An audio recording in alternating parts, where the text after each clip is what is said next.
जय हिंद मेरे प्यारे विद्यार्थियों। मेंटर के फिजिक्स के यूट्यूब चैनल में आपका हार्दिक स्वागत है। यदि आप 12th क्लास के विद्यार्थी हैं और आप ये चाहते हैं कि 12th के बोर्ड की तैयारी के साथ साथ आप IIT, NEET, BSc nursing, NDA इसकी भी आप तैयारी साथ साथ कर लें तो बिल्कुल ये वीडियो आपके लिए है, क्योंकि इस वीडियो में हम आपको जो भी चीज़ प्रोवाइड करने जा रहे हैं वो इसके अकॉर्डिंग होगा। ये सभी एनसीईआरटी के अनुसार पूछते हैं, क्वेश्चन एनसीईआरटी में से पूछते हैं और एनसीईआरटी में डीप से भी क्वेश्चन बनाते हैं। और बिल्कुल हम भी आपको एनसीईआरटी के एक टॉपिक लेके चलेंगे और प्रत्येक टॉपिक का डीपली स्तर तक जाकर के हम बताएंगे, कुछ अतिरिक्त भी बताएंगे आपको, तो हम लोग अच्छे से देखेंगे इसको। दूसरी बात, इस वीडियो में आपको एक बात और बता दें कि ये वीडियो आपको इस तरह से मिलेगा कि आप वीडियो देखेंगे तो बिल्कुल आप वीडियो देख करके आप नोट्स भी बना सकते हैं। उस तरह के फॉर्मेट में भी आपको हम बताएंगे सब कुछ, तो फिर कोई दिक्कत नहीं होगा। तो चलिए शुरू करते हैं। सबसे पहले आपको हम बता दें कि हम इसमें प्रकाशिकी सेक्शन को स्टार्ट करेंगे। प्रकाशिकी यानी कि ऑप्टिक्स सेक्शन से बातें शुरू होंगी। आप सोचते हैं कि प्रकाशिकी हम क्यों शुरुआत कर रहे हैं, तो कई वजह हैं। एक तो आप सभी प्रकाशिकी को 10th स्तर पे कुछ जानते भी हैं, थोड़ा सा मतलब हिस्सा पढ़े होते हैं आप लोग। दूसरी जो बड़ी वजह ये है कि प्रकाशिकी में आपके सदिश का बहुत कम उपयोग है, लगभग 1% आता होगा, मतलब लगभग हम बोल रहे हैं। इधर कलन शास्त्र भी बहुत कम आता है इसमें।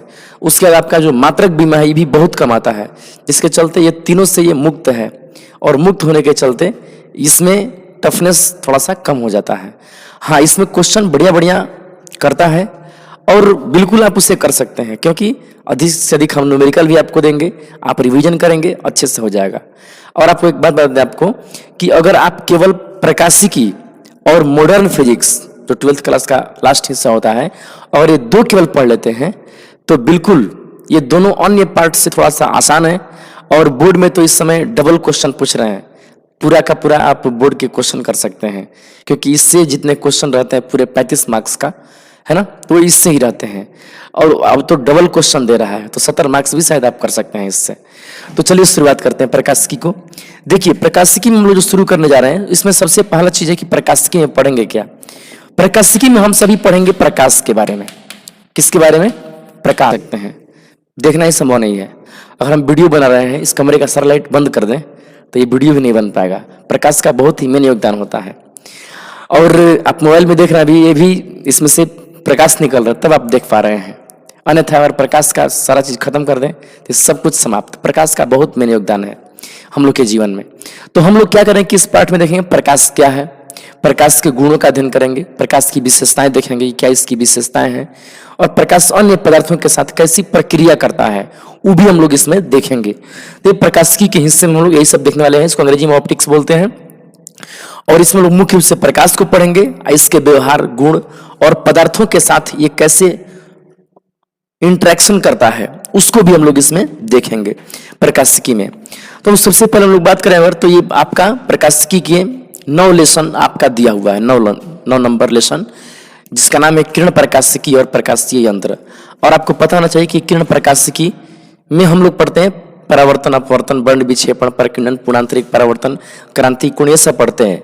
जबकि प्रकाशीय यंत्र इसी में आएगा, जिसमें कई यंत्र पढ़ेंगे जो इन घटनाओं पर बने हुए हैं, जैसे कि दूरदर्शी, सूक्ष्मदर्शी, ऑप्टिकल फाइबर, है ना, ये सब चीजें हैं जिसको इन घटनाओं पर बनाया गया है, उसका भी अध्ययन हम लोग इसी के अंतर्गत करेंगे। तो चलिए शुरुआत करते हैं। सबसे पहले बातें शुरू होंगी प्रकाश से कि प्रकाश क्या है। तो देखिए, प्रकाश के बारे में अगर हम आपको बताएं तो प्रकाश के बारे में आप लोग पढ़ें कि प्रकाश एक ऊर्जा है। Light is a form of energy due to we can see, यानी कि प्रकाश एक ऊर्जा का रूप है जिसके द्वारा हम लोग देख पाते हैं। ये परिभाषा आप लोग छोटे स्तर पे पढ़े हुए हैं 10th क्लास में, और ये सही भी है, कोई नो डाउट, कोई दिक्कत नहीं है। लेकिन इंटर स्तर पर जो आपको एनसीईआरटी बेसिस पर देखा जाए तो प्रकाश को अलग तरीके से देखा गया है। प्रकाश जो है वो एक ना विद्युत चुंबकीय तरंग का हिस्सा है। प्रकाश छोटा हिस्सा है किसका? विद्युत चुंबकीय तरंग का। विद्युत चुंबकीय तरंग, इलेक्ट्रोमैग्नेटिक वेव, है ना, EMW बोलते हैं।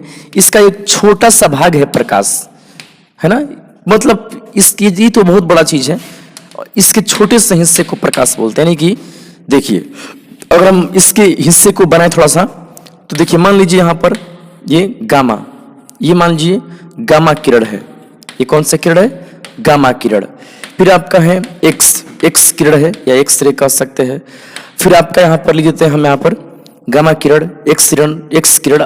फिर ये अल्ट्रा वायलेट यानी कि पराबैंगनी किरण यह है, पराबैंगनी किरण है। उसके बाद आपका स्थान आता है ये विबजियोर का, VIBGYOR, जिसे हम बैजानी पिना लाई बोलते हैं। इसके बाद रेड के बाद आता है इंफ्रारेड, इंफ्रारेड आता है ना। रेड के बाद इंफ्रारेड, वायलेट से पहले अल्ट्रा वायलेट है ना, इससे पहले रेड वायलेट किसी के नाम पर रखा गया है। फिर इसके बाद माइक्रोवेव, फिर होता है FM रेडियो, सुनते हैं ना, शायद अब नहीं सुनते होंगे में भी, कोई दिक्कत नहीं है। इसमें एक AM वेव भी होता है, ठीक है। तीसरा वो तरंगे का परिवार है, विद्युत चुंबकीय तरंग, इन सभी को बोलते हैं। इन सब में आप देखेंगे ना तो इस साइड में जाने पर इसका जो लेमडा होता है, लेमडा का मतलब कि जो तरंग दैर्ध्य होता है वो घटने लगता है। तरंग दैर्ध्य जो होता है ना वो बढ़ने लगता है। इधर जाएंगे ना तो बढ़ने लगता है तरंग दैर्ध्य, इधर जाएंगे तो तरंग दैर्ध्य घटेगा। आवृत्ति की बात रही, आवृत्ति, तो आवृत्ति इधर जाने पर क्या होता है? बढ़ता है, आवृत्ति घटता है। आवृत्ति क्या होता है? घटता है। तरंग दैर्ध्य क्या होता है? बढ़ता है। तो ये होता है। हम कहेंगे सबसे बड़ा तरंग दैर्ध्य किसका है? तो उस साइड के तरंग का। सबसे कम किसका है? तरंग दैर्ध्य 23 का है। अगर हम बात करें देखने के मामले में तो जरा सोचिएगा, हम लोग किसको किसको देख लेते हैं? इसको तो नहीं देख पाते। एक्सरे कराने आप गए हैं तो क्या एक्सरे आप देख पाते हैं? नहीं देख पाते हैं। आप एक्स किरणों को नहीं देख पाते वहां पर, कब आई कब शरीर से पार कर गई ना। हमको ये दिखता है, ये सब नहीं दिखते हैं। इंफ्रारेड भी नहीं दिखता है, माइक्रोवेव भी नहीं, रेडियो दिखता है, रेडियो की तरंग नहीं दिखता है ना। ये सब नहीं दिखता है कोई भी। दिखता कौन है? दिखता है आपको ये वाला विबजियोर, इतना हिस्सा आपको दिखता है ना। चूंकि ये दिखता है इसीलिए इसको बोला गया है विजिबल लाइट, हिंदी में कहते हैं दृश्य प्रकाश। दृश्य प्रकाश बोलते हैं। क्यों बोलते हैं? क्योंकि यही हिस्सा हम लोग को दिख पाता है, इसलिए दृश्य, शेष और दृश्य प्रकाश है। इसका वेवलेंथ देखिएगा, इसका तरंगदैर्ध्य कितना से कितना के बीच है, तो इसका जो वेवलेंथ होता है वो कितना से कितना, तो ये NCERT के अकॉर्डिंग 4000 है ना, या 400 नैनोमीटर, 4000 एंगस्ट्रॉम में होगा है ना। और ये होता है आपका 750 नैनोमीटर तक होता है ना। अगर एक एक जीरो बढ़ा देंगे ना तो ये एंगस्ट्रॉम में हो जाता है, एंगस्ट्रॉम। तो अब देखिए हम लोग को जो दिखता है प्रकाश वो इतना वेवलेंथ का होता है। ये एक लगभग में आंकड़ा है, कुछ बुक में इसको 380 है ना, 380 नैनोमीटर से इसको 780 नैनोमीटर भी कहा है ना, या 800 नैनोमीटर भी कहा है। कोई दिक्कत नहीं, एक लगभग में आंकड़ा है। हम लोग इसी के बीच का लाइट को, इसी के बीच के देख पाते हैं, या प्रकृति ने जो हम लोग को नेत्र दिया हुआ है वो मात्र इन्हीं को देख पाने योग्य है। इसके बाहर वो देखने में सक्षम नहीं है, उसको डिटेक्ट नहीं कर पाता है। तो ये बातें हैं। और आपको बता दें कि ये 400 नैनोमीटर क्या है, तो ये तरंग दैर्ध्य है। आप पढ़ेंगे 11th क्लास में, इस तरह से तरंग बनता है। और तरंग दैर्ध्य किसको बोलते हैं? दो लगातार शीर्षों के बीच के दूरी को तरंग दैर्ध्य कहते हैं। चाहे दो लगातार गर्तों के बीच के दूरी को भी तरंग दैर्ध्य कहते हैं। और इसी यहां से यहां तक की जो दूरी होती है उसी दूरी की वैल्यू है ये 400 नैनोमीटर। 400 नैनोमीटर ना दूरी है, किसके लिए ये है? ये बैगनी, ये किसके लिए है? वायलेट कलर के लिए, बैगनी प्रकाश के लिए ये है। तो यही तरंग दैर्ध्य होता है, इतना ही के बीच में हम लोग देख पाते हैं। और 400 नैनोमीटर देखिएगा, और 400 नैनोमीटर को हम लोग अनुभव भी नहीं कर पाते हैं, क्योंकि 400 नैनोमीटर बहुत सूक्ष्म है। आपको पता है 400 और नैनो का मान रखिएगा 10 के पावर -9 मीटर होता है। अब 10 के पावर -9 मीटर समझ रहे हैं, इसका भल करेंगे तो 2 जीरो इसमें जाएगा तो -7 हो जाएगा है ना। और ये हो जाता है 4/7 जीरो, 1 2 3 4 5 6 7। सोचिए इतना, ये कितना सूक्ष्म हो जाएगा है ना। ये नहीं दिख सकता है, प्रकाश तरंग है, परंतु उसके तरंग को ना हम अपने खुले आंखों से नहीं देख सकते हैं, नहीं अनुभव कर सकते हैं। हम लोग जिन चीजों को खुले आंखों से देखते हैं, बिना यंत्र के जिन वस्तुओं को देखते हैं, उनमें प्रकाश का जो बिहेव होता है वो हम लोग को किरण के रूप में दिखता है। क्योंकि वस्तुओं का साइज हम लोग के जीवन में कितना सेंटीमीटर का होता है, लगभग वो सेंटीमीटर में होता है। समझ लीजिए, लगभग किस में होता है? सेमी में। यानी कि कोई भी वस्तु हम लोग सेंटीमीटर के साइज का देख पाते हैं, सेंटीमीटर के साइज का वस्तु को हम देख पाते हैं। 1 सेंटीमीटर, 5 सेंटीमीटर, 10 सेंटीमीटर, इन्हीं को हम लोग अच्छे से देख पाते हैं। तो इसीलिए हम लोग को ये सूक्ष्म चीज नहीं दिखता है, ये सूक्ष्म है, तो ये है तरंग, बाकी किरण के रूप में हम लोग को फील आता है ये। तो ये सब चीज है इसके बारे में।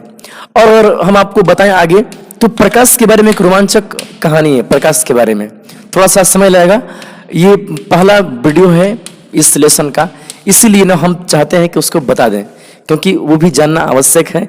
एनसीईआरटी में एक बॉक्स बना करके उसे लिखा हुआ है, तो हम संक्षिप्त में ही चाहेंगे कि उसको बता दें। लगभग ये 20 मिनट का समय लग सकता है, अधिकतम 20 मिनट है ना। थोड़ा सा इस क्रम में हम केवल समझाएंगे, लिखवाएंगे नहीं। आप पैसेंस करके अच्छे से लास्ट तक सुनिएगा। बहुत ही इंटरेस्टेड स्टोरी है प्रकाश के संदर्भ में, क्योंकि बहुत ही उलट पुलट स्थितियां हुई हैं। लोगों का दिमाग खराब हो जाता था कि प्रकाश वास्तव में क्या है, प्रकाश तरंग है कि कण है। बहुत उलझन भरा ये मैटर बना है विश्व में, और आज तक ये बहुत ही उलझन भरा है भी, अभी भी। देखिए, आपको बताते हैं कि इसकी कहानी क्या है। थोड़ा सा समय लगेगा, आप ध्यान से देखिएगा। सबसे पहले वैज्ञानिक हुए एक दकार्ते वैज्ञानिक हुए, है ना। दकार्ते 17वीं शताब्दी में, ये इतने ईस्वी यानी कि 1637 ईस्वी में क्या किए कि एक, चूंकि दार्शनिक थे, दार्शनिक लोग क्या करते हैं कि बातों को, दुनिया को समझ करके अपना बयान भी देते हैं। तो ये अपना बात एक बताया लोगों को, ये कहना कि जो प्रकाश है ना, वो सूक्ष्म सूक्ष्म कणों से बना है। देखिए, बात यहीं से शुरू होती है।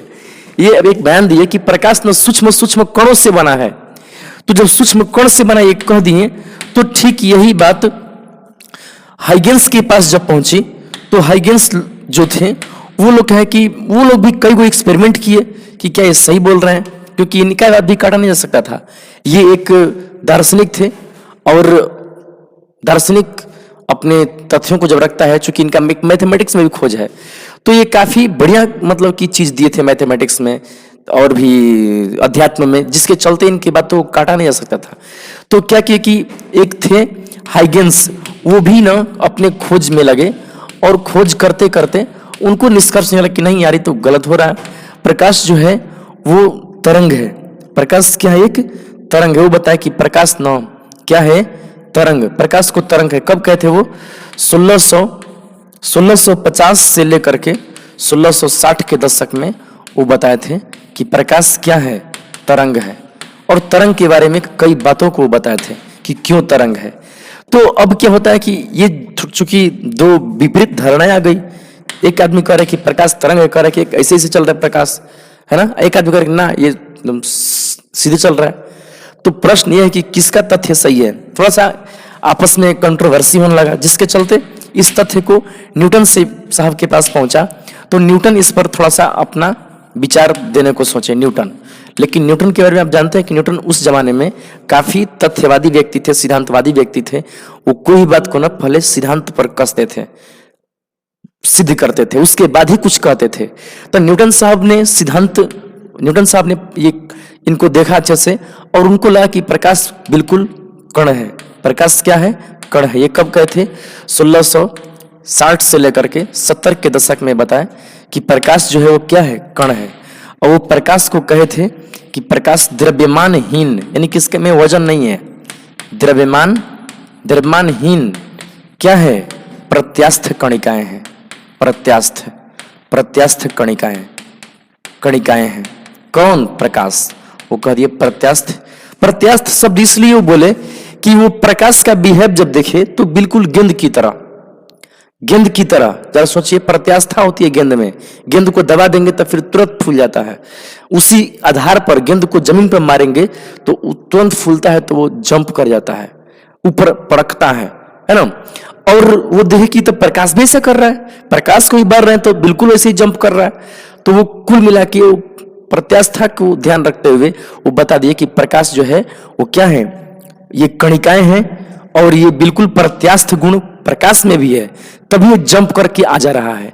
तो ये बात जब कह दिए कि प्रकाश ऐसा है, तो इसके बाद उस पर और भी गहन अध्ययन किए, और गहन अध्ययन के बाद ये कई तथ्य दिए प्रकाश के बारे में। एक सिद्धांत लिख दिए, एक बुक लिख दिए, और उस बुक में कई महत्वपूर्ण बातें लिखे। वो लिखते थे कि इसका चाल जो है ना, जल में बढ़ जाता है, जल में चाल ज्यादा होता है, जल में ज्यादा होता है। क्या चीज? चाल प्रकाश का।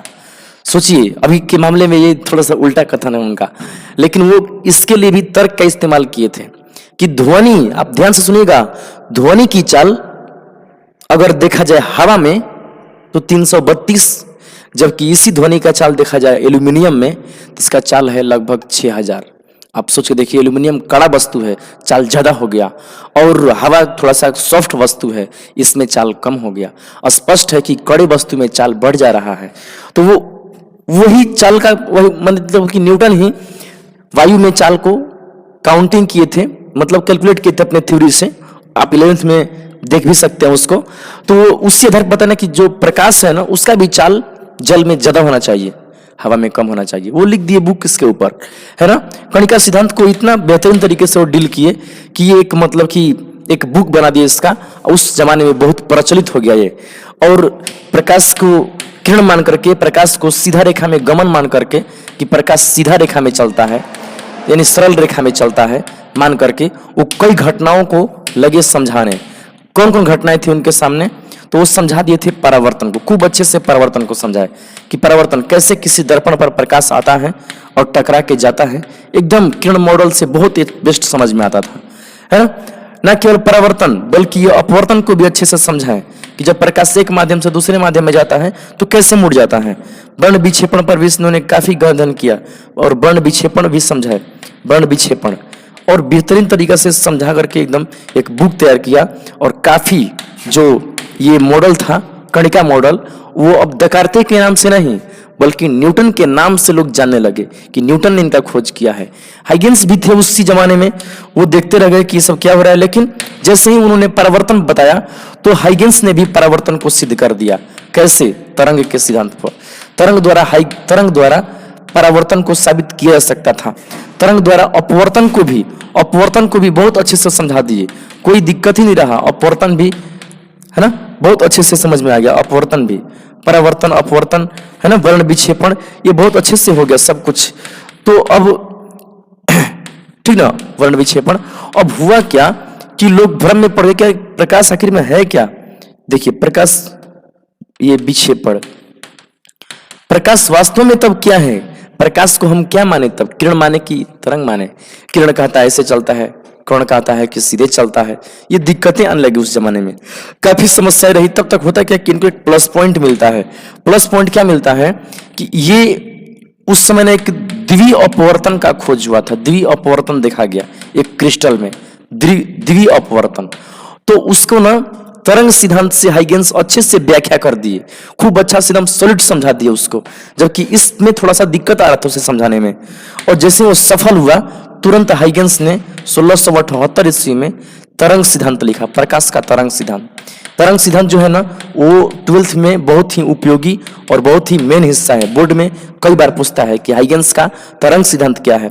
अभी हम तरंग सिद्धांत नहीं बताएंगे, तरंग सिद्धांत का हम जिक्र अध्याय 10 में करेंगे आपको। तो ये हुआ, तो प्रकाश का तरंग होना एकदम बढ़िया से दिखा दिए, लोगों को समझा दिए। फिर भी लोग मानने को तैयार नहीं थे कि प्रकाश तरंग है, क्योंकि आपको पता होना चाहिए कि उस जमाने में, है ना, उस जमाने में न्यूटन काफी प्रभावशाली व्यक्ति थे, है ना। पूरे 1600 ईस्वी में माना गया, है ना, कि प्रकाश क्या है, क्या है प्रकाश, कण है। और इनके बाद भी इनको लोग अधिक प्राथमिकता देते थे। उसके बाद आगे और 100 वर्षों तक, यानी पूरे 1700 ईस्वी तक, 1700 के लास्ट तक लोग ये मानते रहे कि प्रकाश क्या है, कण है। क्योंकि न्यूटन की जो बातें थी ना, वो एक उस समय की शीर्ष वैज्ञानिक की बात थी, उस समय के महानतम वैज्ञानिक की बात थी। उस समय के जितने भौतिक शास्त्री थे वो न्यूटन को अपना आदर्श मानते थे। वो नहीं सोचते थे कि न्यूटन कभी गलती भी कर सकते हैं। तो 2-3 कारण थे। तो वो काफी प्रभावशाली व्यक्ति थे, इसके चलते उनका बात एकदम क्लियर रहा, प्रभावशाली व्यक्ति थे, है ना। और दूसरी बात ये था कि उनका जो कंसेप्ट था ना कण वाला, ये बहुत आसान था। ये मतलब कि छोटे बच्चे को भी, 5वां के जो बच्चे होते हैं उनको भी परावर्तन खूब अच्छे से समझ में आ जाता है इस सिस्टम से। और जबकि तरंग सिस्टम जो था ना, वो थोड़ा सा कठिन था। ये थोड़ा सा छोटे बच्चे को या फिर लोगों को समझने में कठिनाइयां होती थी, काफी उलझने थी इसमें, जिसके चलते लोग इसको मानते थे। तो पूरे 1700 ईस्वी तक माना गया कि प्रकाश क्या है, एक प्रकाश क्या है, एक प्रकाश एक कण है, और कण के रूप में मतलब लोग उसको थूकिए। लेकिन जानते हैं ना कि ये सब चीजें सही हो जाती है, ये सब जो वैसे ही रह जाती है, कोई दिक्कत नहीं होता। लेकिन एक बहुत ही आगे की 1800 ईस्वी के शुरुआत में ही और लास्ट तक कुछ ऐसी ऐसी घटनाएं का खोज हुआ कि लोग चकित रह गए और लोग सोचने पर विवश होकर दिए लोगों को। हुआ क्या ना कि एक यंग नामक वैज्ञानिक हुए और वे यंग ने दिविस्लिट का प्रयोग किया। दिविस्लिट का एक भयंकर प्रयोग था दिविस्लिट, है ना। आज तक वैज्ञानिक इसमें उलझे हुए हैं। दिविस्लिट के प्रयोग में ना जो देखा गया उस घटना का नाम विवर्तन था, सॉरी व्यतिकरण था। व्यतिकरण इसमें वो क्या दिखाए थे व्यतिकरण में था कि दो अगर छोटे छोटे छेद से ऐसे प्रकाश को गुजारते हैं तो इधर प्रकाश मिल करके ऐसा स्ट्रक्चर बना रहा था, ऐसा स्ट्रक्चर। ये कब की बात है आपको बता देते हैं। ये बात है 1801 ईस्वी की, उस समय की बात है। उस समय ना तो न्यूटन उस समय दुनिया में थे और ना ही हाइगेंस थे। तो यंग जो थे वो चूंकि दो थ्योरी पहले से बनी थी, वो सोच रहे थे कि क्या प्रकाश का कण है, कण रूप ऐसा बना सकता है? तो बिल्कुल नहीं बना सकता। तरंग रूप अगर मानते थे प्रकाश को तो जब तरंगे आपस में कटती हैं तो ऐसा बनता है ना। आपको हम 10वां पाठ में आपको हम विस्तृत बताएंगे, अभी केवल परिचय बता रहे हैं, है ना। थोड़ा सा देखिए ध्यान से, बहुत ही रोमांचक स्टोरी इसकी है। तो यंग जो है वो काफी सोच विचार के बाद वो फॉलो किए हाइगेंस को कि नहीं, हाइगेंस सही कह रहे थे, जो प्रकाश है ना वो एक क्या था, तरंग है। अभी भी प्रकाश एक तरंग है, प्रकाश कण नहीं है। प्रकाश कण होता तो ये घटना नहीं होती। और ना तो केवल व्यतिकरण के बारे में ये तो बात आपको बताई गई, बल्कि कई घटनाएं आई। व्यतिकरण में आपको एक बात और बता दें आपको हम, व्यतिकरण में जैसे कि कुछ और भी घटनाएं हम देख सकते हैं हम लोग। व्यतिकरण में आप देख सकते हैं कि जैसे कि मान लीजिए कि ये सड़क है और सड़क पर कहीं तेल गिर जाए, है ना, तेल गिर जाए या फिर जल के पृष्ठ पर तेल गिर जाए तो आप देखते हैं कि इस तरह का उसमें चमकने लगता है। ये घटनाएं जो थी वो व्यतिकरण से संबंधित है। आज भी हम इसको देख सकते हैं, ये तरंगों पर ही इसको व्याख्या किया जाता है। ये सब बबल्स हैं और इसमें भी आप देख सकते हैं कि जो बुलबुले होते हैं वो रंगीन दिखते हैं प्रायः। तो ये भी जो घटनाएं थी वो तरंग द्वारा ही समझ में आ रही थी। तो इस समस्या के कारण प्रकाश को तरंग कहना ज्यादा उचित समझे लोग। उसके बाद क्या होता है कि विवर्तन, तुरंत एक विवर्तन नामक घटना सामने आती है। विवर्तन, व्यतिकरण के बाद विवर्तन नामक घटना सामने आती है ना। विवर्तन में क्या होता है कि अगर कोई ब्लेड है, कोई ब्लेड और ब्लेड को अगर हम लोग प्रकाश से अगर गुजार करके उसको चेक करें, ब्लेड को प्रकाश गुजार करके अगर हम लोग चेक करें ब्लेड को, तो यहां पर एक अलग ही घटना देखने को मिली थी ब्लेड में। देखिए ब्लेड में किस तरह से घटना देखने को मिली थी वो हम आपको ऐसे दिखा सकते हैं कि ब्लेड जो होता है ना, ब्लेड आप ध्यान दीजिए, ब्लेड ले लीजिए, उस पर लाइट मारिएगा तो ब्लेड से जो किनारे से दीवार पे धब्बे बनते हैं वो कई लेयर में बन जाते हैं, कई लेयर में बनने लगते हैं। अगर प्रकाश एक किरण होता, किरण की तरह चलता तो स्पष्ट था कि वो केवल एक ही बनाता, मतलब कि ब्लेड का स्पष्ट फोटो बनता, है ना। यानी कि हम ऐसे आपको एक दूसरा उदाहरण दे दें। अभी समझ लीजिए कि एक पत्ती है पेड़ की पत्ती, और पेड़ की पत्ती इस तरह से रुखड़ी है, ऐसे कुछ पत्तियां ऐसी होती हैं। तो इसमें अगर देखा जाए तो इसमें अगर प्रकाश पड़े अगर इस पर, तो इस जमीन पर छाया कैसे बनना चाहिए? सोचिए, ये पेड़ की पत्ती है, जमीन पर पेड़ ऊंचा है, पत्ती पर प्रकाश आ रहा है, तो छाया देखा जाए तो छाया एकदम ऐसा नहीं बन रहा था, छाया ऐसे बन जाता है। अभी आप देख सकते हैं छाया गोल टाइप का हल्का सा बन जाता है, मतलब इसके हर कटिंग जमीन पर नहीं आता। अगर प्रकाश वाकई में किरण रहता, किरण की तरह ही चलता, तो पेड़ के पत्तों की जो छाप बनता जमीन पर वो बिल्कुल सही बनता, लेकिन ऐसा नहीं देखा जा रहा था, जिसके चलते लोगों को शक हुआ कि नहीं ये विवर्तन में आता है ना, नहीं ये मतलब तरंग की तरह प्रकाश चल रहा है, प्रकाश ऐसे चल रहा है इस तरह से, यानी कि डुबकी मारते हुए प्रकाश चल रहा है ना। तो प्रकाश को विवर्तन कहना, विवर्तन से तरंग का एक और पुष्टि मिला। और आपको बता दें कि उसी समय एक ध्रुवण नामक घटना खोज हुआ था। ध्रुवण में तो बहुत ही अजीब स्थिति आई। ध्रुवण में क्या होता है कि प्रकाश में अगर दो वेव है और सामने लगा दे पोलराइड, तो उसमें से प्रकाश एक वेव निकलता था। प्रकाश के कुछ हिस्से को ये रोक ले रहा था। जैसे कि कुछ चश्मे आते हैं, अगर आप दुकान पे जाएंगे चश्मा के और कहें कि हमें चश्मा दीजिए ऐसा कि हम इस समय ऑनलाइन क्लास कर रहे हैं और चश्मा ला के कर रहे हैं, तो चश्मा ला के अगर पढ़ेंगे तो कुछ आंखों पर प्रभाव कम पड़ेगा, क्योंकि एक ऐसा शीशा आता है जो आप देखेंगे अगर उस पर प्रकाश चमका करके तो हल्का सा ब्लू दिखता है शीशा में, ब्लू या फिर कोई भी रंग दिख सकता है नीला कलर का। और वैसे चश्मे में ना प्रकाश आता है तो कुछ हिस्सा यहाँ पर रोक दिया जाता है, कुछ ही हिस्सा पार कर पाता है, आंखों पर प्रभाव उससे नहीं पड़ता है। तो ये सब घटना जो है ना, ये ध्रुवण कहलाती है। ध्रुवण से ये बातें हो जाती थी। और ध्रुवण कहता था कि अगर प्रकाश किरण होता तो सीधे चलता, इसमें दो गो में से एगो छट कैसे जाता किरण। तो ध्रुवण ने ये स्पष्ट किया कि प्रकाश अनुप्रस्थ तरंग है। ध्रुवण से यहाँ आया कि प्रकाश कैसे तरंग है, अनुप्रस्थ। ये बहुत ही इंपॉर्टेंट है, आप ध्यान रखिएगा, ये बहुत बार पूछा ऑब्जेक्टिव में कि प्रकाश कैसा तरंग है, अनुप्रस्थ तरंग है। ये किस घटना से पता चलता है, तो ध्रुवण से पता चलता है ना। तो कई घटनाएं, ये ध्रुवण भी तरंग रहने पर ही हो सकता था, विवर्तन भी प्रकाश के तरंग रहने पर ही होता, व्यतिकरण भी तरंग रहने पर ही होता। ये तीनों चारों खोज, सभी के सभी खोज 1800 ईस्वी में हो रहे हैं। और 1800 ईस्वी पूरा तरंग को सपोर्ट कर रहा है अब तो, है ना, तरंग को ये सपोर्ट कर रहा है।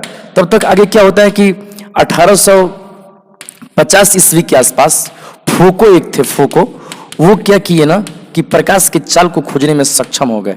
क्योंकि न्यूटन भी प्रकाश का चाल नहीं बताते एग्जैक्ट क्लियर, वो केवल बताए थे कि ये प्रकाश इतना, इसमें तेज चलता है, इसमें कम चलता है। लेकिन ये बताया कि नहीं, प्रकाश की चाल 3×10⁸ मीटर पर सेकंड है। इतना बताया, कोई दिक्कत नहीं था। लेकिन जो अगला बात ये बताए थे वो थोड़ा सा दिक्कत हो गया। इन्होंने बताया था कि प्रकाश जब जल में जाएगा तो इसकी चाल कम हो जाएगी, यानी कि सघन में चाल कम हो जाएगी, निर्वात में चाल इसका तेज है। यहां से एक विपरीत चीज प्राप्त हुआ, जो कि न्यूटन के जो तरंग सिद्धांत था, न्यूटन का जो कण सिद्धांत था, उसके जस्ट उल्टा ये मतलब कि हुआ, जिसके चलते उनके सिद्धांत पे प्रश्न उठने लगा कि तो सब गलत हो रहा है। 18वीं शताब्दी पता नहीं कैसा ये इतना सारा खोज हुआ, सब के सब तरंग को फॉलो कर रहा है ना। उसके बाद मैक्सवेल आए थे। मैक्सवेल ने भी 4 समीकरण दिया। मैक्सवेल का आप देखेंगे, आपको पढ़ने को मिलेगा।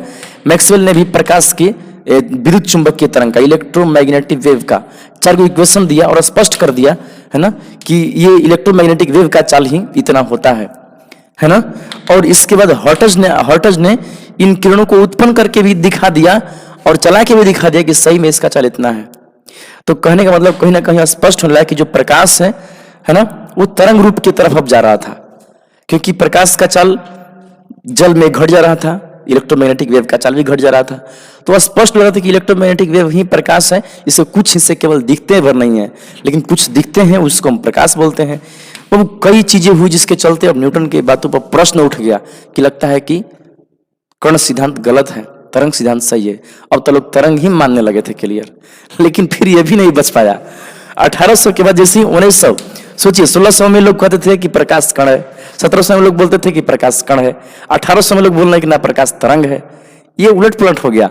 और देखिए, और तो और एक लास्ट में घटना एक ऐसा आया, है ना, लास्ट में 1900 के आसपास एक अलग ही स्थिति सामने आया। 1900 के आसपास में ये नाम था प्लांक नाम था उनका, प्लांक, ऐसे प्लांक। और प्लांक ने देखा एक गजब घटना, जिससे कि आपको बता दें हमारा कि कोई भी वस्तु होता है हर प्रकाश को परावर्तित करता है, हर तरह के विकिरण को।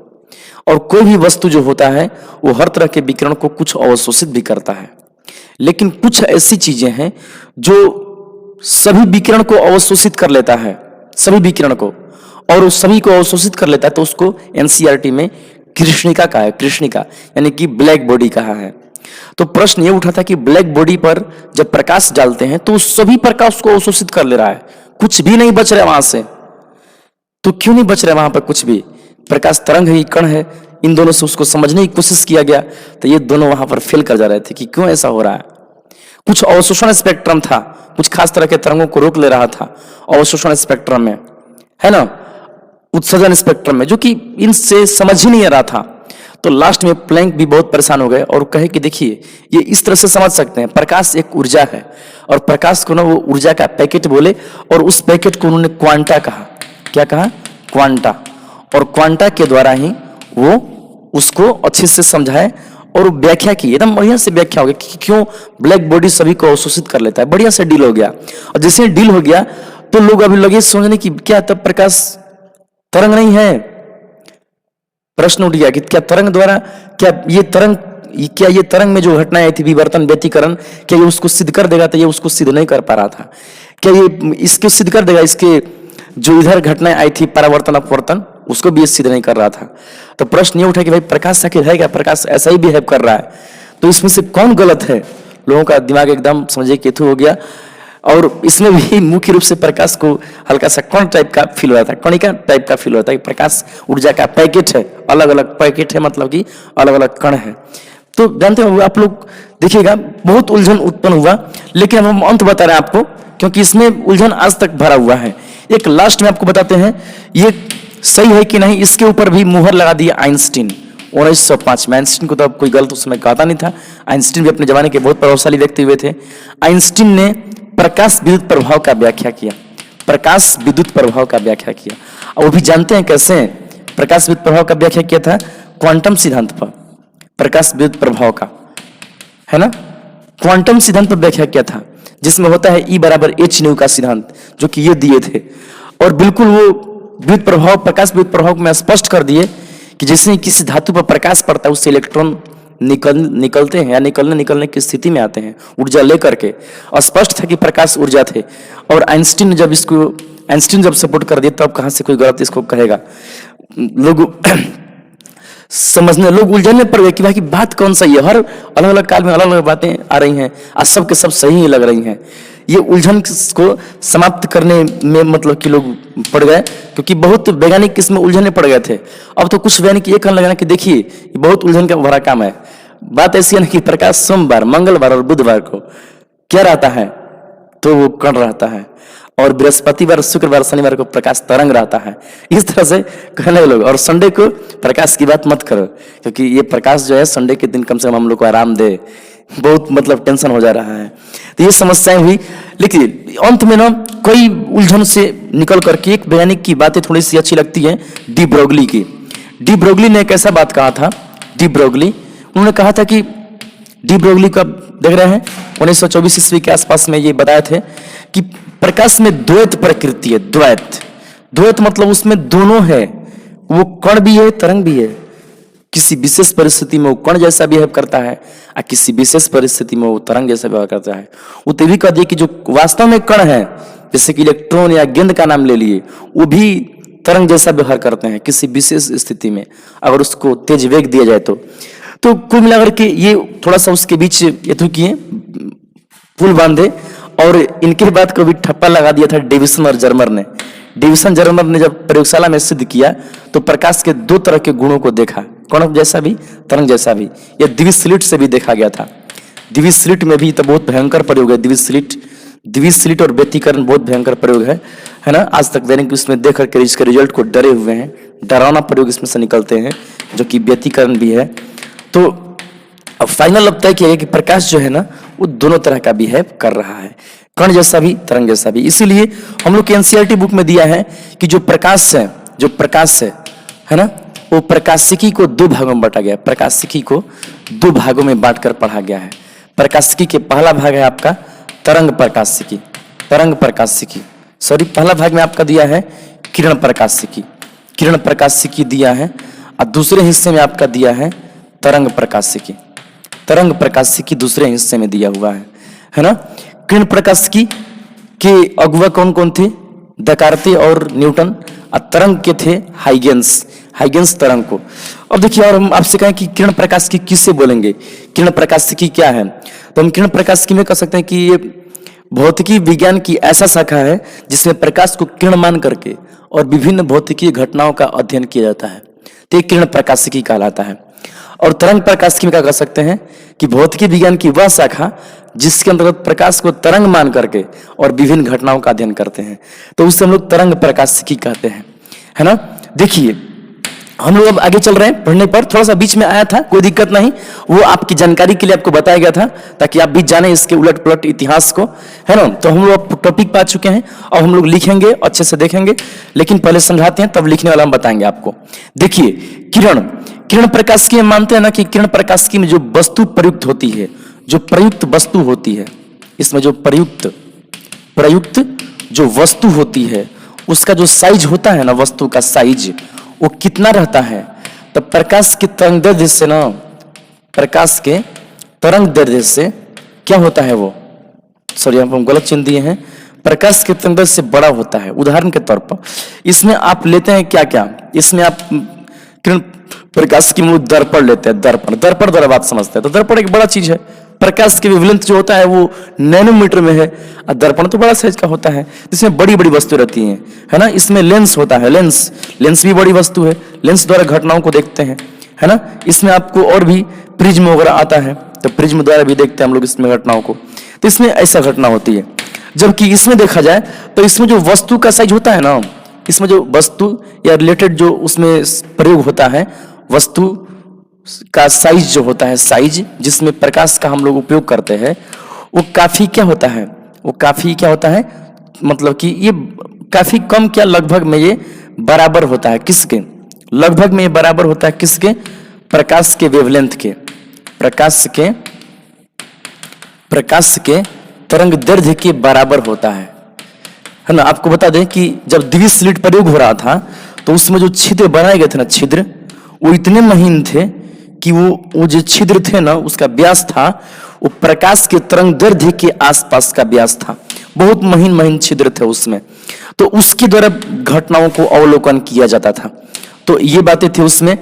तो इसमें महीन महीन वस्तु होती है, जैसे कि मान लीजिए इसमें आप स्लिट लेते हैं जो कि महीन ही है ना। आपको हम बताए थे ब्लेड का कोर, जो ब्लेड होता है, जो ब्लेड होता है, ब्लेड का कोर वो भी कैसा होता है, काफी नुकीला होता है, नुकीला। तो यानी कि इसमें ना जो वस्तु होती है ना, मतलब रिलेटेड वस्तु काफी नुकीले साइज की होती है। नेक्स्ट हम लोग देखते हैं इनकी घटनाओं को अगर देखा जाए तो दैनिक जीवन में अनुभव किया जा सकता है।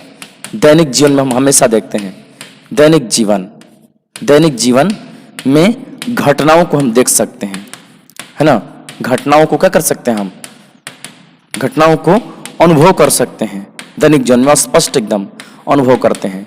जबकि इसमें देखा जाए तो तरंग प्रकाश की में जो घटनाएं होती हैं, इसकी घटनाएं को हम अनुभव नहीं कर सकते, अनुभव नहीं कर सकते। पता है आपको, इससे अनुभव अगर करना होगा तो हम लोग को कुछ यंत्र उपयोग करने पड़ेंगे, तब इसकी घटनाओं को हम देख पाएंगे या अनुभव कर पाएंगे। अभी घटनाएं कौन कौन सी हैं, तो इसमें घटनाएं आपको हम बताई हैं। इसमें घटनाएं हैं परावर्तन, स्पष्ट हम देखते हैं परावर्तन कैसे ऐनक से लाइट टकरा के लौटता है। अपवर्तन हम भी स्पष्ट देखते हैं, अपवर्तन भी हम लोग स्पष्ट एकदम फील कर सकते हैं, है ना। वर्ण विक्षेपण भी हम लोग स्पष्ट देख सकते हैं, प्रिज्म से कैसे वर्ण विक्षेपण होता है। लेकिन आप जो है इनकी घटनाओं को स्पष्ट नहीं फील कर पाएंगे, इसके लिए यंत्र की आवश्यकता पड़ती है, जैसे कि व्यतिकरण के प्रभाव लेकिन हम लोग के जीवन में हमेशा रहते हैं। ताकि इसको स्पष्ट फील करने के लिए ना, मतलब कि माइक्रोस्कोपिक लेवल की वस्तुएं चाहिए, है ना। और इसमें कोई भी घटना है, जैसे मान लीजिए विवर्तन है, ये भी बहुत सूक्ष्म स्तर पर होती है। इसमें विवर्तन है वो बहुत ही सूक्ष्म स्तर पर ये होता है, विवर्तन काफी छोटे स्तर पर विवर्तन होता है ये, है ना।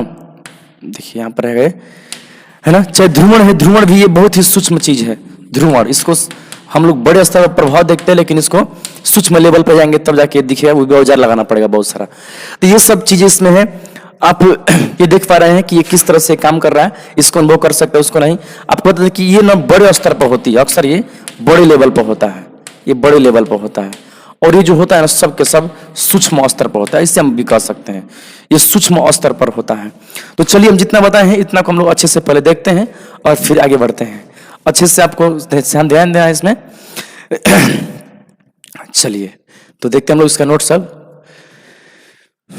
पलने में ऐसे झूलती रहे, ला ला ला ला ला ला ला ला, सरगम जानो ना ना ना ना ना ना ना ना ना ना ना ना ना। चलिए देखिए इसको हम लोग। देखिए प्रकाशिकी में ना हम लोग किरण प्रकाश की, ज्यामितीय प्रकाश की दो देखे हैं। देखिए अब आप यहाँ से नोट्स बना सकते हैं बढ़िया से ना। देखिए किरण प्रकाशिकी में वस्तुओं का आकार जो होता है ना, वो तरंगदैर्घ्य की तुलना में काफी बड़ा होता है, वेवलेंथ की तुलना में काफी बड़ा तरंगदैर्घ्य होता है। थोड़ा सा बड़ा कर दिए, दिख रहा है आप लोगों को ना अच्छे से। चलिए देखिए इसमें लेंस, दर्पण, प्रिज्म अभी बताए हम तुरंत। तरंग प्रकाशिकी में जो वस्तु का साइज होता है ना, वो क्या होता है, काफी क्या होता है इसमें, लगभग समान रहता है तरंग प्रकाश की में। जैसे स्लिट है उसका छिद्र प्रकाश के तरंगदैर्ध्य के समान रहता है। चाहे नुकीले कोण इतने नुकीले होते हैं कि वेवलेंथ के लगभग समीप रहते हैं, तब ये घटना दिखती है ना। देखिए किरण प्रकाश की घटनाओं को ना हम दैनिक जीवन में प्रत्यक्ष अनुभव कर सकते हैं, एकदम स्पष्ट देख सकते हैं, जबकि तरंग प्रकाश की घटनाओं को ना प्रत्यक्ष अनुभव नहीं कर सकते हम लोग, है ना। देखिए ये बड़े स्तर पर होती है और ये कहाँ होता है, सूक्ष्म स्तर पर होता है ना। इसमें घटनाएं कौन कौन सा है, तो ये सब है इसमें घटनाएं। ये है व्यतिकरण, विवर्तन, ध्रुवण, परावर्तन, है ना, अपवर्तन। परावर्तन अपवर्तन इसमें भी देखना है। अब देखिए तरंग प्रकाश की ओर जाएंगे तो हाइगेंस के तरंग सिद्धांत से परावर्तन अपवर्तन आप सिद्ध करेंगे, और ये बोर्ड में हमेशा पूछ रहा है आपसे क्वेश्चन, तो फिर वहां पर आप अच्छे से कर लीजिएगा, कोई दिक्कत नहीं हो पाएगा आपको। तो चलिए ये हो गया हम लोग का। और हम लोग आगे देखते हैं। इसमें हम लोग सबसे पहले बात करते हैं कि जो प्रकाश पुंज होता है वो क्या होता है। चलिए ऐसे प्रकाश पुंज जो होता है ना, ये बहुत ही छोटा टॉपिक है और ये 10th लेवल पे पूछता है प्रकाश पुंज या किरण पुंज। किरण पुंज क्या है बता सकते हैं आप लोग, किरण पुंज किससे बोलते हैं? तो प्रकाश के सरल रेखीय पथ को किरण कहते हैं। प्रकाश के सरल रेखीय पथ को किरण कहते हैं। मतलब प्रकाश हमेशा सीधा रेखा में चलता है, और कब सीधा चलेगा, जब अवरोध न रहेगा तब, या कोई माध्यम चेंज नहीं होगा तब। माध्यम चेंज, जैसे माध्यम प्रकाश एक माध्यम से दूसरे माध्यम में जाएगा तब उसका पथ मुड़ता है। अगर माध्यम चेंज ना हो, रुकावट ना हो, तो प्रकाश हमेशा सीधा चलता है, और इसी को क्या कहते हैं, किरण कहते हैं। तो ये किरण पुंज हम देख लेते हैं। प्रकाश के किरण पुंज क्या है? किरण पुंज प्रकाश के किरणों के समूह को किरण पुंज कहते हैं। देखिए ये जो है ना वो आपको छोटे क्लास में आता है, हम इसलिए फिर से बता रहे हैं क्योंकि इसमें थोड़ा सा कहीं कहीं उपयोग आ जाएगा इसका, जिसके चलते हम आपको इसको एक बार बता दे रहे हैं। तो किरण पुंज आप जानते हैं कितने तरह का होता है? 3 तरह का होता है। कौन कौन है 3 तरह का? एक होता है समानांतर, एक अभिसारी, एक होता है अपसारी होता है। पहले तो अपसारी फैलेगा, इसको बोलते हैं अपसारी, अपसारी प्रकाश पुंज। एक होता है आपका कौन सा? समांतर प्रकाश पुंज। एक होता है समांतर, इसमें प्रकाश किरणें ऐसे चलती हैं। एक होता है कौन सा? अभिसारी, इसमें प्रकाश किरणें ना चारों तरफ से आकर के एक बिंदु पर लगता है कि ये मिल रही हैं, ऐसा इसमें होता है, ठीक ना। तो देखिए ये होता है। अब तीनों का एग्जाम्पल की बात करें तो ऐसा प्रकाश कहाँ से मिल सकता है? ऐसा प्रकाश मिल सकता है आपको एक टॉर्च से मिलता है ऐसा प्रकाश, या ऐसा प्रकाश आपको एक बल्ब से मिलता है। ऐसे एक बल्ब रहे अगर, है ना, इसमें बल्ब रहे तो बल्ब से ऐसे ही प्रकाश निकलता है, टॉर्च या बल्ब से। समांतर कहां से आपको प्रकाश मिल सकता है? समांतर प्रकाश ना आपको लेजर टॉर्च से मिल सकता है, लेजर टॉर्च, लेजर टॉर्च से मिल सकता है। या एक और मिल सकता है आपको, अनंत से आने वाली किरणें भी समानांतर होती है। ये बहुत मेन पॉइंट बताएं आपको हम। अनंत, अनंत से आने वाली किरणें समानांतर होती हैं, आने वाली किरण। देखिए इसको ना बिल्कुल ध्यान दीजिएगा, ये जो है मोस्ट इंपोर्टेंट पॉइंट है, इसका ना बहुत जगह उपयोग है। बोर्ड ने पूछा है उपयोग इसका है, इसका हम आपको एक बार समझा दे कि कैसे होता है ये। तो इस तरह से ये हो गया, और इसमें अनंत से प्रकाश लाएंगे हम तो समानांतर लाना होगा। इससे मान लीजिए कि ऐसी स्थिति कब आती है जब वस्तु अनंत पर रखना हो, प्रतिबिंब बनाना हो। जैसे कि दर्पण है, इसमें अनंत पर वस्तु है, कैसे? इस समांतर लाने से अनंत का बोध होता है। हम अनंत पर जा नहीं सकते वस्तु रखने के लिए, तो हम अनंत से केवल समानांतर प्रकाश खींचते हैं, ये उसका लक्षण होता है। और ये इस तरह से लौटाएंगे तो यहाँ पे प्रतिबिंब बनता है इसका। प्रतिबिंब देखिए फोकस अच्छे से बनता है, फोकस पर, फोकस पे इसका फोटो बनता है अनंत का। तो उस समय ये काम आएगा ना, ध्यान दीजिएगा। ये कहाँ रहता है? ये तो हमेशा उत्तल लेंस में आता है, उत्तल लेंस में। यहाँ देखते हैं हम लोग। देखिए प्रकाश की किरणों के समूह को प्रकाश पुंज 3 तरह का है ना, अपसारी फैलने वाला, समानांतर और अभिसारी, है ना। कन्वर्जिंग होता है अभिसारी, पैरेलल, और डाइवर्जिंग रेज होता है। ये फैलते हुए चलता है, ये आपस में समानांतर चलता है, और ये जो चलता है ना वो सिकुड़ते हुए चलता है, जैसे कि अब ये सिकुड़ने जा रहा है, ऐसा ये गमन करता है। और देखिए ये बल्ब से, टॉर्च से, ये लेजर लाइट से अनंत से आता है, ये उत्तल लेंस से आता है। उत्तल लेंस में आपको बता दें कि ये प्रकाश को ना इससे जाता है तो ये एक बिंदु पर कर देता है, इसको बोलते हैं, ये क्या बोलते हैं, ये अभिसारी प्रकाश है, अभिसारी, यानी समानांतर को अभिसारी कर दे रहा है। क्या कर दे रहा है? अभिसारी कर दे रहा है। इसीलिए ना इस लेंस का नाम हो गया, उत्तल लेंस का नया नाम हो गया, अभिसारी लेंस बोलते हैं इसको, है ना। अवतल दर्पण भी ऐसा करता है, अवतल दर्पण को भी अभिसारी दर्पण कह सकते हैं हम लोग, ठीक ना। तो ये चीजें है इसमें। देखिए अब हम लोग प्रकाश के परावर्तन को देखते हैं, ये भी बहुत छोटा टॉपिक है। प्रकाश के परावर्तन जो है ना, आप पढ़े हैं पहले से, प्रकाश के परावर्तन बहुत बार पढ़े, 6 क्लास से ही पढ़ रहे हैं आप लोग। क्या होता है प्रकाश के परावर्तन में, है एक आपतित किरण प्रकाश से आता है, यहाँ से टॉर्च मारते हैं, प्रकाश आया, ऐसे बनाते हैं सतह और ये ऐसे भाग जाता है। अब इसको समझने के लोग क्या करते हैं कि एक अभिलंब की आवश्यकता पड़ती है, हम लोग बीच में खींचते हैं अभिलंब, इसका नाम क्या दिए हैं, अभिलंब, इसका नाम अभिलंब दिए हैं हम लोग, अभिलंब कहते हैं। इसको क्या बोलते हैं, परावर्तित किरण, ये परावर्तित किरण है, परावर्तित किरण। इसको क्या बोलते हैं, आपतित, आपतित किरण बोलते हैं इसको। इस कोण को बोलते हैं आपतन कोण, इस कोण को बोलते हैं परावर्तन कोण। तो इसमें कुछ नियम होते हैं, क्या नियम हो जानते हैं आप लोग, ये आपतन बिंदु होता है, आपतन बिंदु, आपतन बिंदु। तो देखिए किस तरह से होता है आपतन बिंदु, देखिए इसमें आपतित, देखिए इसमें आप, इसमें जो नियम होता है 2 गो नियम होता है। कौन कौन नियम है, पहला नियम है ना कि आपतित किरण, परावर्तित किरण और अभिलंब तीनों एक ही समतल में होते हैं। कहाँ होते हैं, एक ही समतल। देखिए कई लोग इसको समझते हैं, क्या समझते हैं आप लोग, एक ही समतल मतलब, एक ही समतल मतलब क्या, दर्पण के एक ही बिंदु पर, बिल्कुल ऐसी बात नहीं है। एक ही समतल का मतलब ये होता है कि जो आने वाला किरण है, जाने वाला किरण है, ये है तीनों बोर्ड के तल में है। मतलब देखिए ऐसे, एक पेन ले लिए हम, ये लाइट आ रहा है, एक पेन ले लिए जो लाइट को जाने को दिखाएगा, एक पेन ले लिए बीचों बीच अभिलंब।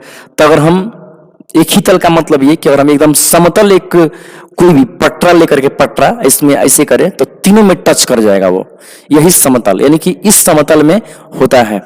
कहने का मतलब ये है कि ये तीनों ना यहाँ पर एक समतल में ऐसे बना सकते हैं, एक समतल में, देखिए ऐसे एक समतल का मतलब ये समतल तीनों में टच कर रहा है। आइए देखते हैं इसमें लिखा हुआ है क्या क्या।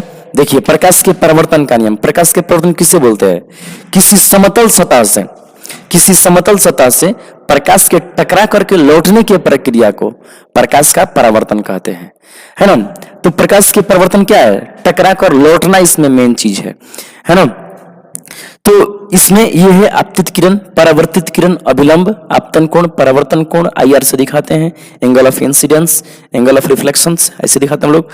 तो अब देखिए प्रकाश के परावर्तन के नियम भी हम आपको बताएं। क्या क्या नियम है, आपतित किरण मतलब कि ये आने वाला किरण, परावर्तित किरण ये किरण, और आपतन बिंदु पर अभिलंब या फिर अभिलंब भी लिखते हैं, अभिलंब, तीनों क्या होते हैं, एक ही समतल में होते हैं, तीनों एक ही प्लेन में होते हैं, है ना, एरोप्लेन में नहीं, एक ही समतल में होते हैं। दूसरा है द्वितीय नियम लिखा हुआ है, आपतन कोण और परावर्तन कोण हमेशा बराबर होते हैं, यानी जिस कोण पर लाइट आया रहता है उसी कोण पर लाइट जाता है, यानी कि आपतन कोण I माना जाए, R माना जाए तो बराबर, कहीं कहीं भी इसको ऐसे लिखता है, कोण I बराबर कोण R, कोई दिक्कत नहीं है। तो चलिए अब परावर्तन से संबंधित ना कुछ प्रमुख बिंदु है, इस पर तो आपको विशेष ध्यान देना चाहिए। प्रमुख बिंदु, कुछ मुख्य बिंदु क्या क्या है, देखिए आपको हम बताते हैं, बढ़िया से समझिएगा इसको कि किस तरह से है। देखिए परावर्तन के नियम किस तरह से इसमें काम कर रहा है, थोड़ा सा यहाँ पर अच्छे से ध्यान दीजिए। चलिए थोड़ा सा मच्छर लोग महाशय लोग आ गए हैं।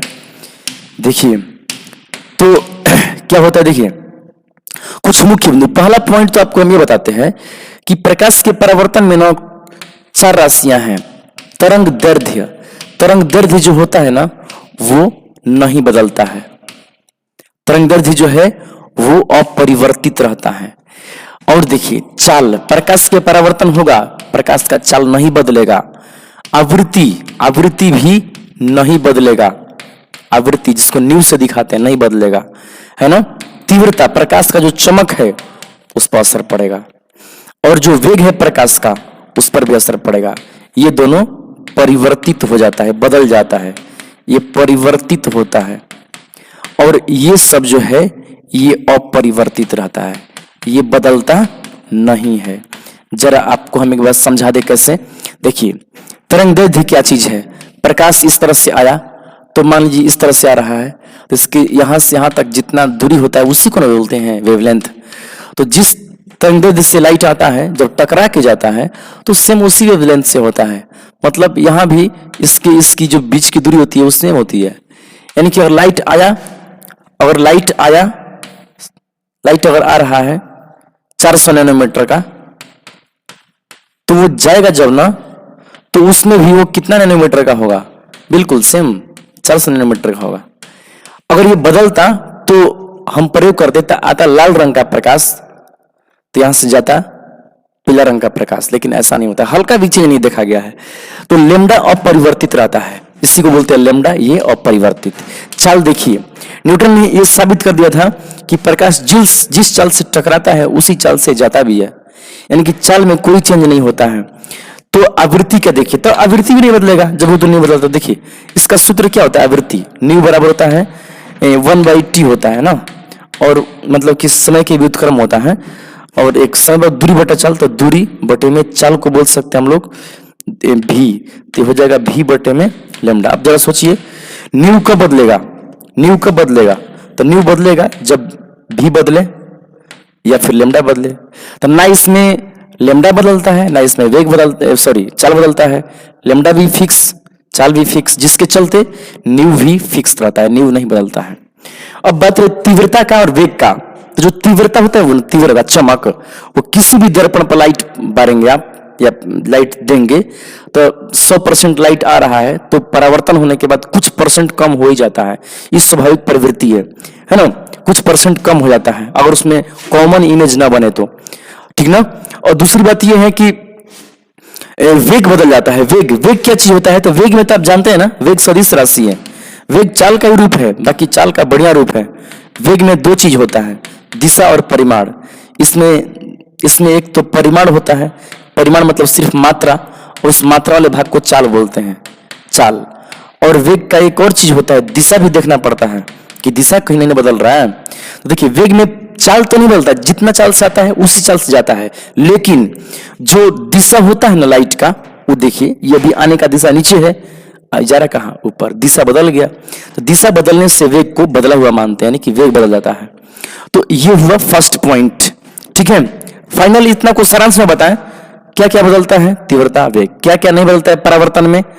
तरंगदैर्ध्य, चाल, आवृत्ति नहीं बदलते हैं। बस इतना आपको ध्यान रखना है, ठीक ना। देखिए दूसरा बात हम आपको बताते हैं, सेकंड पॉइंट आपको यह है कि जो प्रकाश के परावर्तन के नियम है ना, वो सभी तरह के सतह के लिए सत्य है, चाहे समतल सतह हो चाहे उत्तल सतह हो, इसमें भी परावर्तन बढ़िया से होगा, है ना। चाहे वो अवतल सतह हो, कोई दिक्कत नहीं है, सभी प्रकार के सतहों के लिए परावर्तन जो होता है वो बिल्कुल सेम बिहेव करता है ना। परावर्तन सभी तरह के सतह पर होता है। प्रश्न ये उठता है कि जब हम परावर्तन कराएंगे तो अभिलंब कैसे खींचेंगे, ये दिक्कत होने लगी। एनसीईआरटी में लिखता है कि कोई भी सतह पर अभिलंब खींचना है तो आप क्या करिए कि आपतन बिंदु पर एक लंब डालिए सतह के सापेक्ष, है ना। यहाँ तो समतल सतह है तो लंब अच्छा से डाला गया, लेकिन मान लीजिए यहाँ पर उत्तल सतह है, यहाँ पर लंब डालना है तब, तो उसमें एनसीईआरटी में लिखता है कि कोई भी सतह हो, समझिए यहाँ पर बना दिए हम, और प्रकाश में अभिलंब डालना है आपको। जिससे मान लीजिए प्रकाश कहाँ आया, यहाँ पर आया, है ना, यहाँ पर अभिलंब डालना है, तो यहाँ पर दिक्कत की बात आ गई अब, क्योंकि समतल सतह नहीं है। तो इसमें क्या नियम दिया है ना कि यहाँ पर स्पर्श रेखा खींचिए, स्पर्श रेखा, उस बिंदु की स्पर्शी पर लंब खींच दीजिए, वही अभिलंब होता है। आपतन बिंदु के स्पर्शी पर लंब को अभिलंब कहते हैं, ऐसे लिखा है। लेकिन हम लोग और गोलीय सतह रखें तो यह अभिलंब को आगे बढ़ाने पर देखते हैं कि तो सेंटर से क्रॉस करता है, सेंटर से क्रॉस करता है। इसीलिए हम लोग नियम ऐसे को बोल सकते हैं कि जब गोलीय सतह हो तो इसकी कोई आवश्यकता नहीं है, यह स्पर्शी को हटाइए साइड में, गोलीय सतह रहेगा ना, अभिलंब खींचना होगा, तो कुल मिला के आपतन बिंदु को सेंटर से जोड़ दीजिए, सीधा सा काम, बस वो अभिलंब हो जाएगा, एकदम डायरेक्ट काम है ना। तो ये एनसीईआरटी में जो कहा है वो गलत नहीं मानना है, वो भी बिल्कुल सही कहा है ना। आपतन बिंदु के स्पर्शी पर लंब खींचना होता है। भले ही ये गोलीय दर्पण में काम कर जा रहा है, परंतु अगर परावलयिक दर्पण रहे तो आपको स्पर्शी पर ही लंब खींचना पड़ेगा, ये बात बिल्कुल क्लियर है। देखिए नेक्स्ट आपको हम बताते हैं, इसमें एक पूछता है बड़ा इंपॉर्टेंट बात जो कि गौर कीजिएगा। अगर पूछता है ना कि अगर कोई प्रकाश किरण ऐसे आए, इस तरह से एकदम खचाक से आए, और वो कैसे आ रहा है, अभिलंब पर आ रहा है।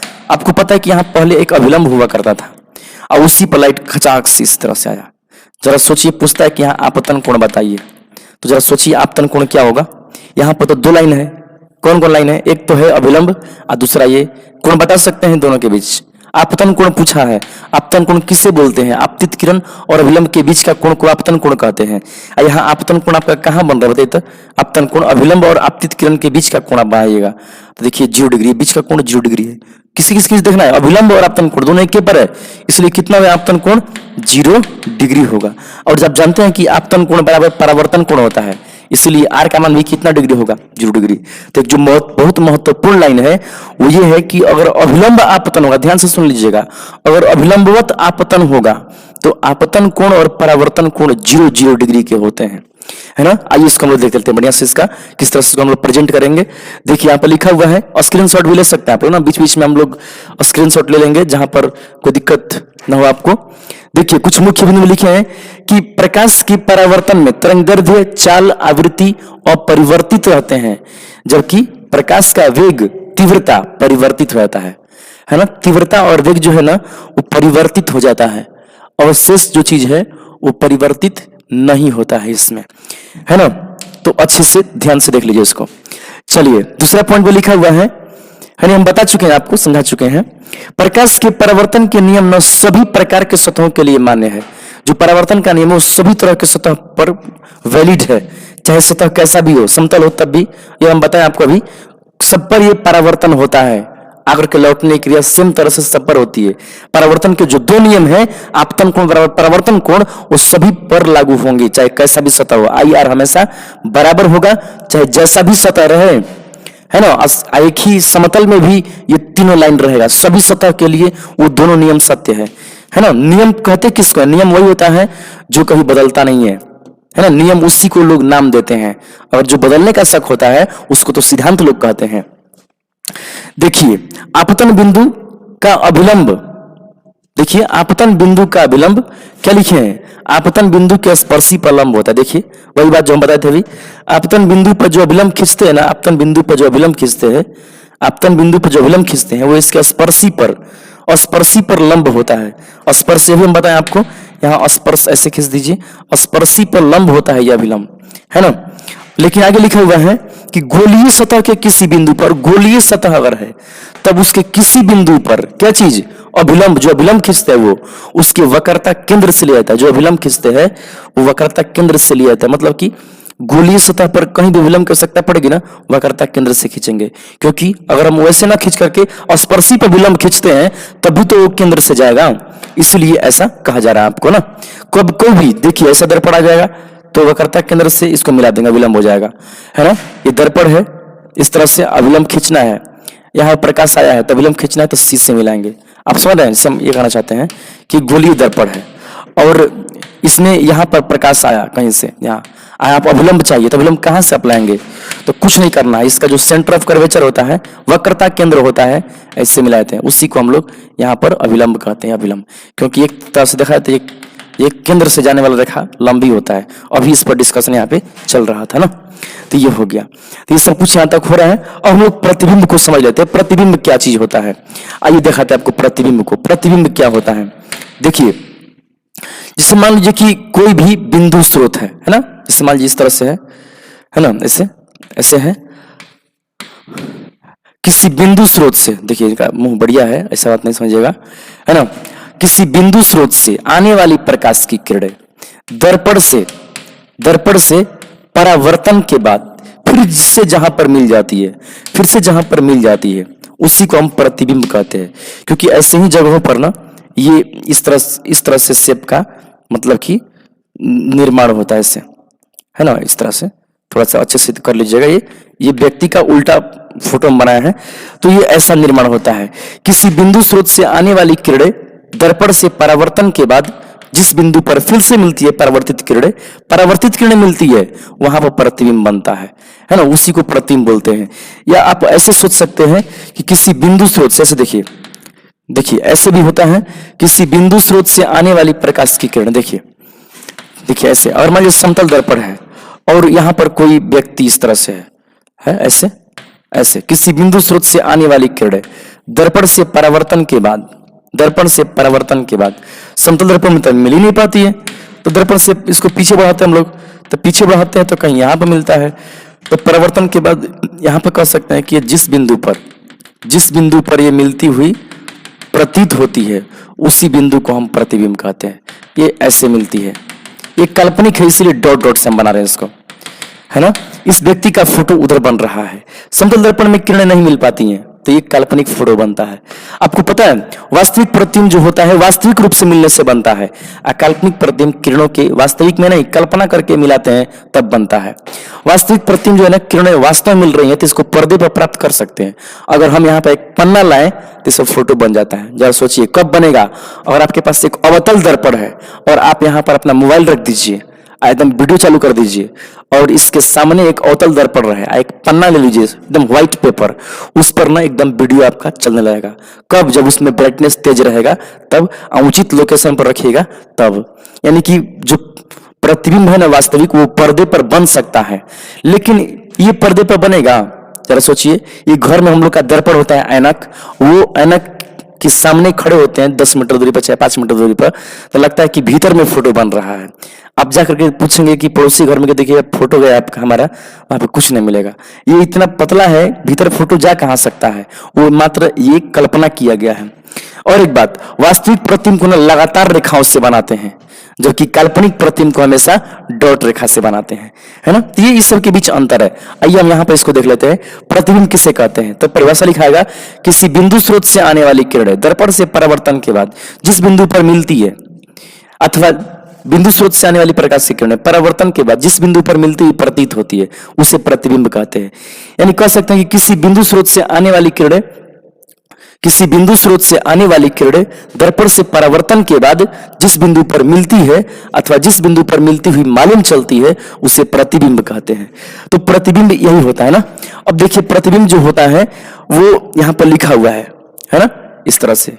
वही चीज, किसी बिंदु स्रोत से आती हुई प्रकाश की किरणें दर्पण से परावर्तन या अपवर्तन के बाद, अपवर्तन भी होता है ना, आगे देखेंगे हम लोग, के बाद जिस बिंदु पर मिलती है या मिलती हुई प्रतीत होती है उसे प्रतिबिंब कहते हैं, है ना। अपवर्तन में भी प्रतिबिंब बनता है। आप देखेंगे लेंस में, तो लेंस में अपवर्तन के द्वारा फोटो बनता है। लेंस में कोई वस्तु यहाँ पर रख देते हैं, इसका अपना और बना हुआ है, तो इस तरह से उसमें जो फोटो बनते हैं वो अपवर्तन के थ्रू फोटो बनते हैं, है ना, ऐसे इस तरह से। तो ये अपवर्तित किरण कहलाता है, वहां भी प्रतिबिंब बनते हैं। तो अब देखिए प्रतिबिंब, या फिर ऐसे भी लोग बोलते हैं कि किसी बिंदु स्रोत से आने वाली किरण दर्पण से परावर्तन के बाद जिस बिंदु पर अभिसरित होती है अथवा जिस बिंदु पर अपसरित होती हुई प्रतीत होती है, चाहे जिस बिंदु से अपसरित होती हुई प्रतीत होती है उस बिंदु को प्रतिबिंब कहते हैं ना। अब देखिए प्रतिबिंब दो तरह के होते हैं, कौन कौन? वास्तविक प्रतिबिंब और काल्पनिक प्रतिबिंब, यानी कि रियल इमेज और वर्चुअल इमेज कह सकते हैं, है ना। तो वास्तविक प्रतिबिंब जैसे हम बताएं वास्तविक रूप से किरणें मिलती है तब बनता है, जैसे कि ये वास्तविक प्रतिबिंब था और वो काल्पनिक प्रतिबिंब था, है ना। इसमें किरणों के काल्पनिक रूप से मिलने के कारण काल्पनिक प्रतिबिंब बनता है। अच्छे से आप लिखते, वीडियो को रोक करके आप लोग लिखते चलिएगा ना। अब देखिए वास्तविक प्रतिबिंब को ना पर्दे पर प्राप्त किया जा सकता है। वास्तविक प्रतिबिंब जो होता है ये पर्दे पर प्राप्त कर सकते हैं, जबकि काल्पनिक प्रतिबिंब को ना पर्दे पर प्राप्त नहीं कर सकते ना। अब देखिए वास्तविक प्रतिबिंब को ना लगातार रेखा से बनाते हैं, लगातार रेखा इसमें रहता है। और जब ये काल्पनिक प्रतिबिंब को कैसा रेखा से बनाते हैं? तो डॉट रेखा से बनाते हैं। इसमें डॉट रेखा, डॉट डॉट से आप देख सकते हैं, ये हम बनाए थे तो डॉट डॉट रेखा से बनाए हैं काल्पनिक प्रतिबिंब को, तो ये इसमें होता है ना। देखिए नेक्स्ट चीज है कि वास्तविक प्रतिबिंब कौन कौन बना सकता है? एक अवतल दर्पण 6 स्थितियों में, अधिकांश यानी कि 5 स्थितियों में केवल वास्तविक प्रतिबिंब बनाता है। प्रोजेक्टर में भी एक उदाहरण है, प्रोजेक्टर मशीन आप देखे होंगे प्रदर्शन में, उसमें लेंस लगा होता है, लेंस में से किरणें निकलती है, अब पर्दा पे जाके मिल करके फोटो बनाती है, तो पर्दा पर बना तो वास्तविक प्रतिबिंब कहलाएगा, है ना। जबकि समतल दर्पण में जो फोटो बनता है वो काल्पनिक होता है, उत्तल दर्पण में बनता है वो भी काल्पनिक होता है, उत्तल लेंस में बनता है, ये सब काल्पनिक है। बहुत विशेष स्थिति में लोग वास्तविक बनाते हैं, बहुत विशेष स्थिति में, है ना। तो ये होता है।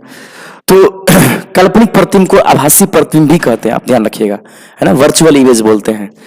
और इसमें उल्टा सीधा की बात होती है, उल्टा वास्तविक प्रतिबिंब केवल दर्पण में मतलब कि उल्टा बनता है, उसमें काल्पनिक प्रतिबिंब सीधा बनता है, लेकिन कभी कभी काल्पनिक प्रतिबिंब उल्टा भी होता है एक विशेष स्थिति में, इसलिए हम उस अंतर को शामिल नहीं किए उल्टा सीधा वाला, क्योंकि वो स्थितियां के अनुसार थोड़ा सा अलग अलग स्थिति बनती है उसमें।